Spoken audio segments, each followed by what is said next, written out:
Hello à tous et bienvenue dans cette vidéo où je vais parler de la numérotation des factures. Voilà, comment ça se passe, quel type de numérotation on doit avoir, comment ça se passe en cas de passage à une nouvelle année. Bref, c'est tout savoir dans cette vidéo. Bon, d'après le code du commerce, où je mets la source directement en lien, il faut respecter trois principes. Le premier, c'est le continuité. Il faut que les numéros de facture se suivent sans interruption. On ne peut pas passer de la facture 1 à la facture 18, par exemple. Le principe aussi d'unicité. Chaque facture doit avoir un numéro unique. Donc, on ne peut pas passer la facture F001 à faire une nouvelle facture encore. Hop, tiens, un F001. Et chronologique. Les numéros doivent refléter l'ordre d'émission des factures.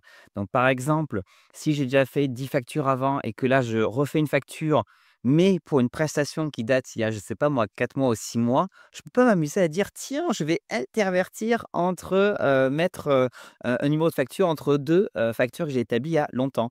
C'est pas grave, même si ma prestation date d'il y a longtemps, mon numéro de facture, ça sera la suite des factures que j'ai actuellement. Alors là, tu te demandes: «OK, mais quel type de numérotation on peut avoir?» C'est simple, la première, c'est la numérotation la plus simple, c'est 001, 002, 003, 004, 005, 006 et cetera et tu continues et tu fais ça tout le long de l'année et chaque année, tu peux continuer sur cette numérotation. C'est ce qu'on appelle une numérotation simple et petite info, tu es pas obligé de démarrer par la facture 0001. Si tu démarres, tu peux démarrer avec la facture 0020 ou 0050 si tu as pas envie que tes clients sachent que tu es leur première facture. Tu as ce qu'on appelle la numérotation aussi temporelle. Donc, par exemple, tu vas mettre un numéro au début pour dire, par exemple, l'année. Je prends exemple 2025-001, 2025-002, 2025-003, etc. Donc ça, c'est possible.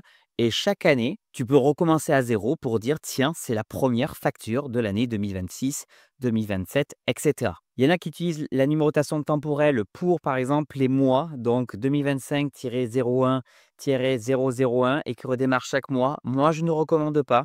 Je recommande de faire vraiment à l'année. C'est beaucoup plus simple parce que, comme je te dis, il ne faut pas qu'il y ait de trous entre des différents numéros de facture. Et le problème, c'est que si chaque mois, tu redémarres avec, une nouvelle série pour chaque mois, beh, il y a plus de chances qu'on peut te dire: «Tiens, tu as oublié une facture, tu as laissé un trou de facture», alors qu'entre 2 années, c'est un peu plus compliqué. Après, tu as la numérotation avec ce qu'on appelle des préfixes et ça, c'est, pour moi, une des meilleures. Donc tu as un préfixe que tu peux utiliser. Par exemple, je ne sais pas moi, facture-001, facture-002 ou même souvent F-001, F-002 et cetera et le meilleur, si tu fais un peu, plusieurs types de numérotation, c'est-à-dire tu prends le préfixe et tu prends la temporelle. Donc le must du must, c'est F-2025-001. Comme ça, on voit, c'est une facture de l'année 2025 et c'est la première, et cetera. Et c'est pareil avec les devis. Donc D comme devis, où tu peux utiliser le mot devis-001, 002, et cetera. La numérotation idéale, c'est laquelle? Soit tu utilises le préfixe et la temporalité, donc F-etc. 001, ou alors tu peux juste faire la numérotation simple 001, 002 et tu continues au fur et à mesure, du temps et chaque année, tu peux continuer sans forcément, changer, revenir à zéro. Comment ça se passe maintenant quand tu utilises plusieurs logiciels? Parce que certains logiciels ont leur propre numéro de facturation ou alors quand tu passes par des plateformes de mise en relation ou autres, qui des fois font des factures à ta place et qui ont leur propre numérotation. C'est pas dramatique, il faut que tu récupères ces factures-là, tu pourras le mettre dans ton livre de recettes.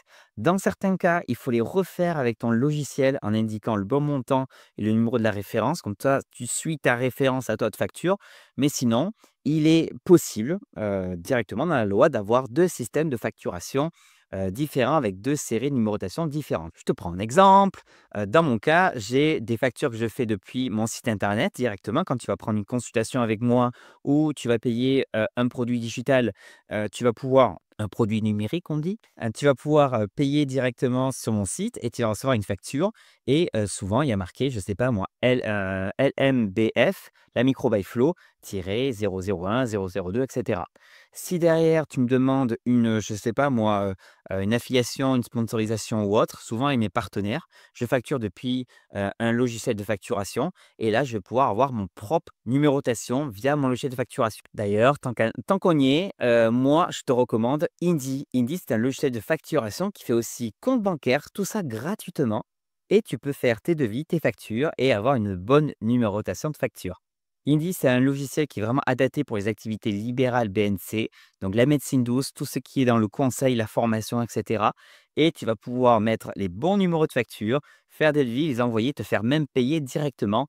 Bref, Indy, c'est une pépite. Je te le mets directement en lien en description pour t'inscrire. C'est gratuit. Ils ont une formule payante pour pouvoir faire la déclaration de chiffre d'affaires à l'URSSAF, la déclaration de TVA si tu veux, et tenir ta comptabilité. Est-ce que c'est possible de pouvoir avoir des numérotations de facture en fonction des clients? Dans certains cas, oui, c'est pas le plus adapté parce qu'en fait, plus tu vas avoir de clients, tu vas devoir recommencer tes numérotations de facture. Donc moi, je recommande pas, plutôt par plateforme s'il y a besoin, mais moi, je recommande vraiment avoir un numéro de facture qui est, simple, qui est un peu retrouvé partout et si tu utilises plusieurs systèmes de facturation, là, c'est possible d'avoir des numérotations de facture. Comment ça se passe en cours d'année, quand tu veux changer d'une année à une autre? J'avais fait une vidéo sur le sujet, donc je t'invite à aller la voir. Je t'explique en gros, est-ce que tu dois recommencer à zéro. Est-ce que, tu peux continuer sur le numéro de facture? Je t'invite à la regarder. Je t'explique un peu tout ça parce que c'est un peu parti et dernière petite info parce que je sais que certains se disent: «Ah mon Dieu, j'ai peut-être fait une erreur sur ma, numérotation, comment ça marche?» Alors, c'est pas dramatique si aujourd'hui là, tu changes un petit peu ta façon de facturer. Ce qui est mieux, c'est de changer d'outil de facturation, de méthode de facturation. Par exemple, si tu étais sur la facturation papier ou via Excel ou n'importe quoi, un truc qui est pas adapté et que tu passes sur un logiciel dédié, tu peux redémarrer une série de numérotation, il n'y a pas de problème, surtout si tu passes sur un logiciel comme Indy, c'est possible et tu peux même recommencer à zéro parce que derrière, ils auront leur propre frais fixes, leur propre numérotation et surtout, si tu un contrôle, tu pourras dire: «Voilà, ça, c'est toutes les factures qui ont été émises avec mon vieux système avant et là, j'ai tout qui a été, centralisé numériquement sur ce logiciel de facturation qui est dédié». Donc tu peux passer d'un logiciel à un autre. Dans l'idéal, ça serait bien de reprendre la même numérotation de facture et de continuer. Si tu étais sur la facture 89 dans l'ancien logiciel, c'est passer à la facture 90 sur le nouveau logiciel. Mais si tu recommences à zéro, ce n'est pas forcément dramatique. Le tout, c'est d'avoir un bon suivi de tes factures. Voilà, c'était la moindre question. N'hésite pas à les poser en commentaire. Je te dis à très bientôt pour une nouvelle vidéo sur le micro. Salut, ciao.